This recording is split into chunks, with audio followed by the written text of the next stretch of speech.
The Incredible Hulk coaster is one of the most well-known roller coasters in the world. It's up there with Space Mountain and Big Thunder Mountain as one of the few coasters all my non-enthusiast friends are familiar with. And that makes sense, because the Hulk is the signature attraction in one of the world's most famous parks in Islands of Adventure.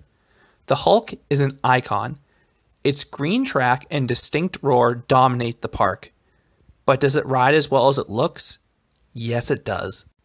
The Hulk originally opened in 1999 with Islands of Adventure. However, between September 2015 and August of 2016, the entire roller coaster was retracked. And this is a really rare occurrence for a steel roller coaster.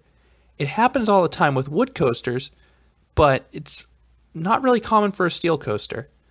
But it makes sense that it happened to the Hulk because it is one of the most cycled roller coasters in the world.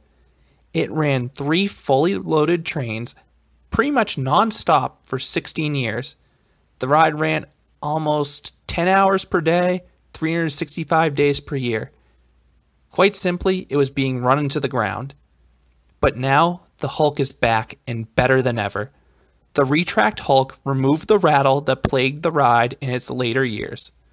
Plus, the Hulk added some wonderful onboard audio and tweaked the ride's story.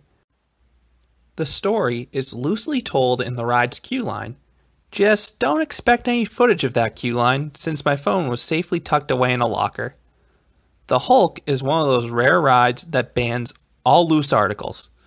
Prior to entering the queue line, you actually have to pass through a metal detector. Phone, keys, camera, wallet, they all need to go in a locker. Universal is not messing around. Fortunately, the lockers are free, unlike a Six Flags or Cedar Fair park, but it's just a bit of an annoyance. Moving on to the coaster, the Hulk begins with a lift hill. Or so it seems. Instead of a traditional chain lift, riders are greeted with a series of drive tires. The music builds as you slowly start creeping up this hill until all of a sudden, bang, you launch out of the tunnel. 0 to 40 miles per hour in just 2 seconds. That may not sound as impressive as some other launches out there, but this is definitely one of the more powerful launches out there since it's uphill. You really feel the G-forces on this one. The launch immediately leads into a snappy 0G roll. Sometimes the snappier 0G rolls are lacking in hang time, but the Hulk delivers that. You then dive towards the water and rocket through a cobra roll. And I have a confession to make. I typically hate cobra rolls. I find them one of the most overrated coaster elements.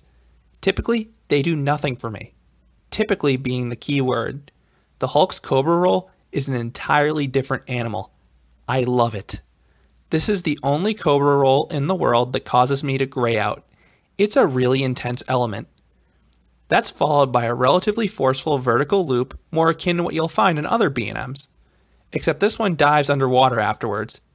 When you emerge, you spin around 2 overbanks before encountering a corkscrew. And this corkscrew is odd for 2 reasons. 1, it occurs in the middle of the ride. Corkscrews are usually the final inversion on any B&M coaster. 2, it drops into a trench afterwards. Compare that to most corkscrews that start and end at the same elevation. Because of this drop afterwards, you are absolutely whipped through this element if you're in the back, because the front of the train is already descending down that drop. And that drop leads into yet another vertical loop. And like the first one, this is another relatively forceful and very good vertical loop. That's followed by a snappy S-hill giving a pinch of air in the back row, and then the Hulk dies. If the Hulk had ended right then and there, I'd say it was a near perfect coaster. It has been fast, it has been smooth, it has been intense, and it was perfectly paced. You had a launch and 6 inversions in rapid fire succession. But the Hulk has a second half. Universal tries to hide it. It's barely visible off-ride, but it exists and it's not very good. After losing almost all of your speed on a mid-course brake run, the Hulk meekly drops off the brake run into a corkscrew. And this corkscrew is really forgettable. It's slow and quite tame. It feels like a smoother Arrow corkscrew. Then there are a few final turns where it feels like you're traveling in slow motion, and then you hit the final brake run. So what do I rank the Hulk? I'd rank it an 8 out of 10. I absolutely love the Hulk's first half. In fact, it's really more like the first 2/3. It does everything I could want in a looping coaster. But that finale leaves a sour taste in my mouth, much like the Incredible Hulk films. So actually, maybe that was part of the ride's theme. Have you ridden the Incredible Hulk coaster?